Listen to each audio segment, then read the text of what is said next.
బంగ్లాదేశ్ 1971లో అక్కడ ముస్లింస్ రెండు వర్గాల మధ్యన పోరాటం జరిగితే కొందరిని రక్షించడానికి కోసము మన ఇందిరాగాంధీ ఆ కాలంలో యుద్ధం చేసి దాన్ని ప్రత్యేకంగా ఒక దేశం ఏర్పాటు చేసి ఆ దేశానికి మనకు భిక్ష పెట్టాం.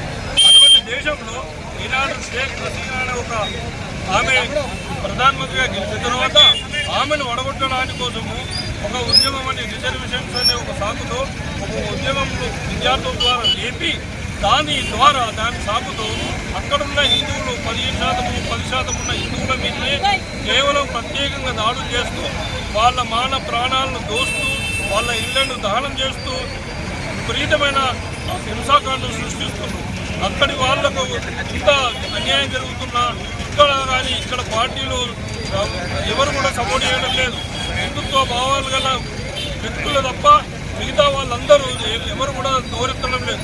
ఇటువంటి వాళ్ళని మనము ఎలా సహిస్తాం?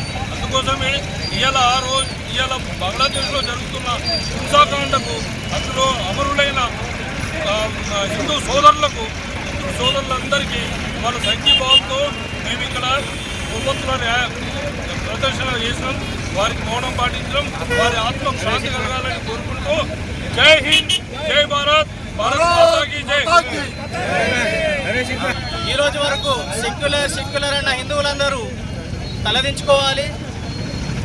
ఈరోజు బంగ్లాదేశ్లో జరిగిన సంఘటన చూసైనా బుద్ధి తెచ్చుకోవాలి. ఇక్కడ మెజారిటీ అయితే హిందువులది ఉన్నదో అక్కడ సెక్యులర్ అనే పదం మనకి తరచుగా వినబడుతుంది. అదే ఎక్కడైనా ముస్లిం మెజారిటీ ఉన్న ప్రాంతాల్లో సెక్యులరిజం అనే పదాన్ని చూపెట్టరు. ఖచ్చితంగా హిందువు అనేవాడు సెక్యులర్ ఉండదు. హిందువు అంటే హిందువే. సెక్యులర్ అనే పదాన్ని మనము ఇప్పటి నుంచి బహిష్కరిద్దాం. జై హింద్, జై భారత్, భారత్ మాతాకి జై. జై శ్రీరామ్. ఈరోజు ఈ నివాళులర్పించడము హిందువులకు ఘోరమైన ఒక సంఘటన. ఈ క్షణము ఈరోజు వస్తుందని ఎప్పుడు కూడా మేము ఊహించుకోలేము. భారతదేశంకు ఒకప్పుడు భారతదేశ భాగంలో ఉన్న పాకిస్తాను మరి బంగ్లాదేశ్ ఏదైతుందో మరి ముస్లిం దేశంలోగా విడిపోయినది.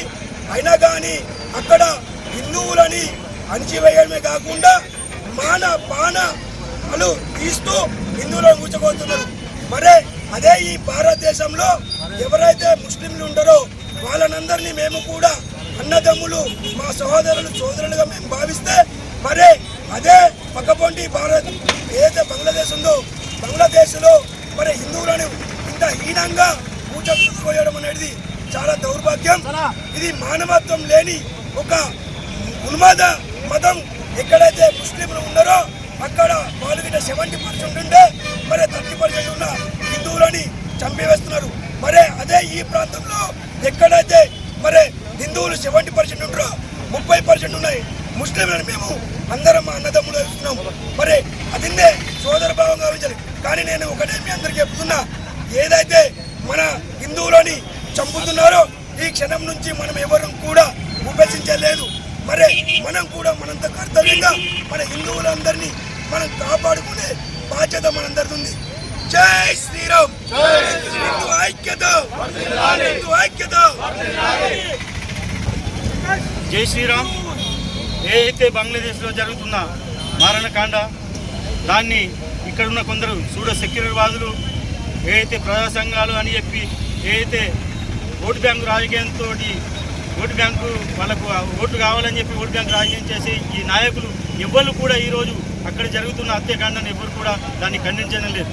అది దానికి వారందరూ సిగ్గుపడాలని చెప్పి అక్కడ జరుగుతున్న హత్యాకాండను కొంచెం మానవతా దృక్పథంతో చూసి ఇక అక్కడ జరుగుతున్న అన్యాయాలను ప్రతి ఒక్కరూ నిలదీయాలని చెప్పని నేను ఈ సందర్భంగా ఇక్కడున్న నాయకులందరినీ హెచ్చరిస్తున్నాను. దేనికంటే అక్కడున్న అల్పసంఖ్యాకులు కేవలం 7% ఉన్నారు కావచ్చు. వాళ్ళను ఎంత దారుణంగా అంటే చిన్నపిల్లలు, మహిళలను అతి దారుణంగా కిరాతకంగా అత్యాచారాలు చేసుకుంటూ వాళ్ళను ఒక్కొక్కరిని ముక్కలుగా నడుపుతున్నారు. ఇటువంటి దానిని ఖండించాలని చెప్పి ప్రతి ఒక్క నేను భారతీయుని కోరుకుంటున్నాను, ప్రతి ఒక్క హిందువుని కోరుకుంటున్నాను, ప్రతి ఒక్క రాజకీయ నాయకుడు కోరుకుంటున్నాను. జై శ్రీరామ్, జై భారత్.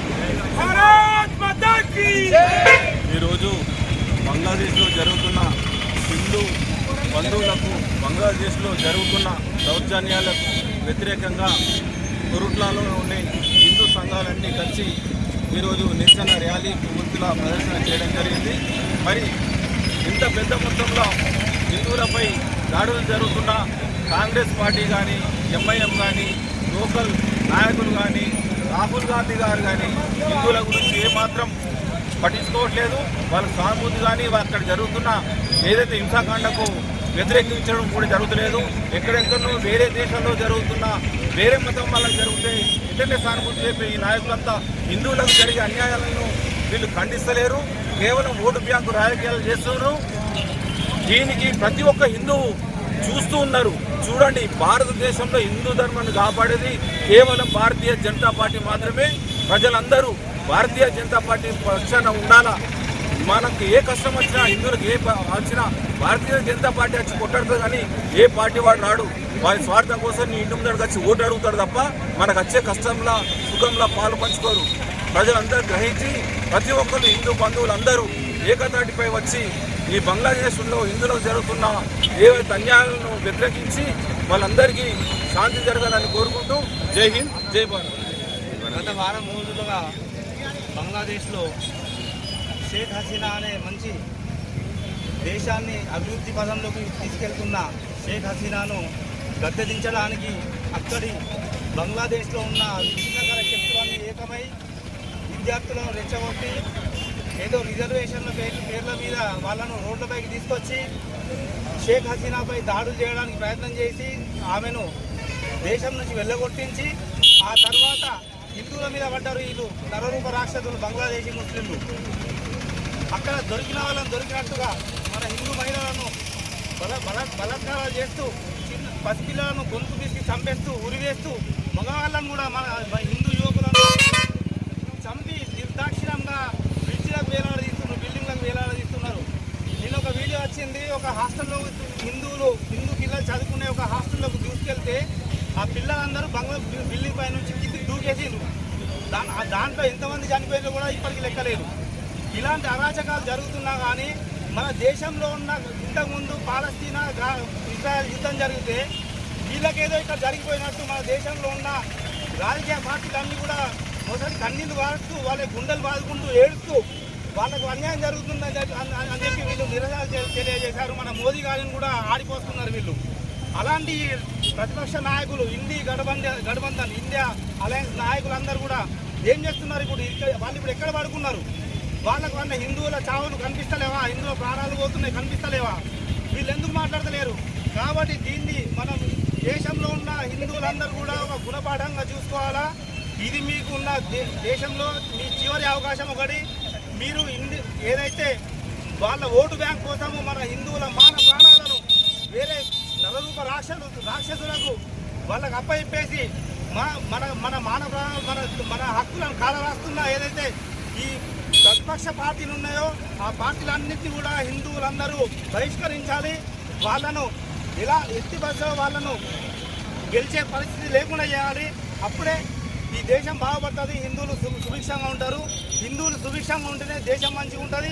హిందువులు సుభిక్షంగా ఉంటేనే మన దేశంతో పాటు ప్రపంచం కూడా మంచిగా ఉంటుందని చెప్పి తెలియజేస్తున్నా. కాబట్టి ఇప్పటికైనా హిందువులు ముద్దు నిద్ర వీడాలా, తెలుసుకోవాలా, నిజం తెలుసుకోవాలా. బంగ్లాదేశ్ ముస్లింల ద్వారా జరుగుతున్న హింసాకాండను ఖండిస్తూ అక్కడ ఉన్న చనిపోయిన హిందువులందరూ కూడా సంఘీభావం తెలుపుతూ వాళ్ళ ఆత్మకు భగవంతుడు శాంతి చేకూరేలా ప్రార్థిస్తున్నా. పత్రికా మిత్రులకు నమస్కారం. ఈరోజు భారతీయ జనతా పార్టీ కోట్ల పట్టణ శాఖ ఆధ్వర్యంలో బంగ్లాదేశ్లో చనిపోయినటువంటి హిందూ సోదరులకు నివాళులర్పించడం జరిగింది. అలాగే పత్రికా మిత్రులకు ఒకటి నమస్కారం చేసి చెప్తున్నాం. మొన్న ఏదో ఒక చిన్న విషయం ముస్లింల గురించి వస్తేనే ఫస్ట్ పేజీ లోపల అన్ని రాసింది. అంటే మన హిందువులలో పత్రికా సోదరులు లేరా? అన్ని ఘోరాలు జరుగుతూ ఉంటే అంతా చేస్తూ ఉంటే ఎవ్వరు కూడా ఒక్క పేజీలో ముంగట రాసేంత అది లేదు. లేమా మన హిందువులలో జర్నలిస్టులు లేరా? హిందువులలో వీళ్ళు దాచిపెట్టడం ఎందుకన్నా? జరిగినట్టు రాస్తేందుకు భయం ఎందుకు లేరా? మన అట్లా పత్రికా సోదరులలో హిందువులు లేరా? ప్రతిదానికి వాళ్ళకి ఏమైనా జరుగుతుందేమో ఫస్ట్ సెకండ్లో తండ రాస్తాం. మనకు జరిగితే మాత్రం చూపేద్దాం. ఎప్పటిదాకా ఇంకా ఈ అనిశ్చిత ఎప్పటిదాకా ఇంకా చూడండి. సోదరులారా ఆలోచించండి. మనకు హిందూ సమాజం నేలమట్టం అవుతుంది. అయిపోయింది బంగ్లాదేశ్. రేపు మన దేశం కూడా రావచ్చు. ప్రతి ఒక్క ఇంట్లో మేము కార్యక్రమం చేపడుతున్నాం. ప్రతి ఒక్క ఇంట్లో ఆయుధం ఉండాలా. ముస్లిం అనేటోడు దగ్గరికి వచ్చినప్పుడు అది వస్తాడు. రేపు కూడా మన దగ్గరికి వస్తాడు. కంపల్సరీ ఆయుధం అనేది ఉండాలా. మేము సప్లై చేస్తాం ఆయుధం. ప్రతి ఒక్క భారతీయ జనతా పార్టీ కార్యకర్తకు సప్లై మేము చేస్తాం. ఇంట్లో ప్రతి ఒక్క ఇంట్లో ఆయుధం ఉండాలా. ఎవరైనా సరే ఏదైనా సరే రేపు మన దాకా వచ్చేదానికి కూడా మనకు అది తెలియదు. కాబట్టి తప్పకుండా దీని గురించి చర్య తీసుకోవాలా. మనం ఏమని చెప్పండి, మనం చైతన్యం కాకపోతే ఎవరు చైతన్యం కాలేరు. మనమే ఉన్నాము. 190 మంది మనం ఉన్నాం. కానీ మనం ముందరికి అత్తలేము. ఏం జరుగుతుందో చూస్తున్నాం తప్ప ఏవో వేరే వీడియోలు షేర్ చేస్తున్నాం తప్ప మన హిందువులో జరుగుతున్న అన్యాయాలను మాత్రం మనం షేర్ చేస్తలేము. ఇట్లే ఉంటున్నాం. వాళ్ళకి ఏం జరిగినా కానీ నిమిషాల్లో కూడా బయటకు వెళ్ళిపోతుంది. మనకి ఏం జరిగినా కానీ అది జరిగినాక వారం రోజులు దాకా కూడా బయట పడుతున్న విషయం. నిన్న జరిగిన విషయాలు బంగ్లాదేశ్లో కూడా వారం కింద జరిగిన విషయం అది ఇవాళ బయటకు వచ్చింది. అదే ముస్లిం జరిగితే తెల్లారి కదా గంటకే బయటపడుతుంది. ఏంది మరి ఈ పరిస్థితి మనకి ఎందుకు వచ్చింది? కాబట్టి ప్రతి ఒక్క పత్రికా మిత్రులారా షేర్ చేయండి. మీరు కూడా హిందూ సోదరులే కొంచెం అంత మనసు పెట్టుకొని షేర్ చేయండి. ఈ బాధ్యతగా షేర్ చేస్తే అది సమాజానికి ఉపయోగపడుతుంది. అందరికి చేతనమైన రైతులు దాన్ని చూసి ధన్యవాదాలు. ఇంకా వారం రోజులు దాకా కూడా బయటపడుతున్న విషయం. నిన్న జరిగిన విషయాలు బంగ్లాదేశ్లో కూడా వారం కింద జరిగిన విషయం అది ఇవాళ బయటకు వచ్చింది. అదే ముస్లిం జరిగితే తెల్లారి కదా గంటకే బయటపడుతుంది. ఏంది మరి ఈ పరిస్థితి మనకి ఎందుకు వచ్చింది? కాబట్టి ప్రతి ఒక్క పత్రికా మిత్రులారా షేర్ చేయండి. మీరు కూడా హిందూ సోదరులే కొంచెం అంత మనసు పెట్టుకొని షేర్ చేయండి. ఈ బాధ్యతగా షేర్ చేస్తే అది సమాజానికి ఉపయోగపడుతుంది. అందరికి చేతనమైన రైతులు దాన్ని చూసి ధన్యవాదాలు. ఈరోజు కొర్ట్ల పట్టణంలో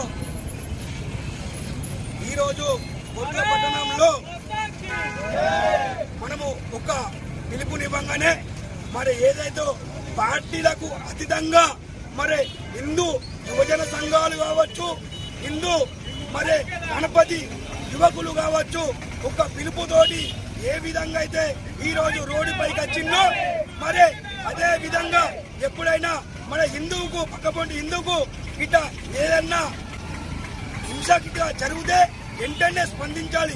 ఎందుకంటే పక్కపొంటిలో జరిగింది నా దగ్గర జరగలేదని మాత్రం ఎప్పుడు అనుకోవద్దు. ఇప్పుడు ఏం దూరమేం లేదు. ఇక్కడ ఉన్న కాంగ్రెస్ ప్రభుత్వము కావాలని చెప్పి మరి హిందువులని ముస్లింలని ఖచ్చితంగా రెచ్చగొట్టే విధంగా ఆల్రెడీ మాట్లాడుతున్నారు. మరి హిందువులందరూ మరి జాగ్రత్త వహించాలి. ఎవరి ప్రాణమును వారే కాపాడుకోవాలి. ఎవరి రక్ష వారే రక్షించుకోవాలి. శ్రీరామ రక్షణే ప్రతి ఒక్క రక్ష. కాబట్టి మీరెవరు కూడా మైనవదాన్ని కోల్పోకండి. మీరందరూ కూడా ఈరోజు ఏదైతే మన ప్రాణ మాన రక్షణ ఉందే మీరే రక్షించుకోవాలి. మీ అందరికి కూడా వెళ్ళ మేము అందుబాటులో ఉంటాం. మీ అందరూ చెప్పగానే ఈ రోడ్డుపైకి హిందువులకు నివాళులు అర్పించడానికి మీ అందరికీ పాదాభివందనలు చెప్తున్నా. జై శ్రీరామ్. ధన్యవాదాలు.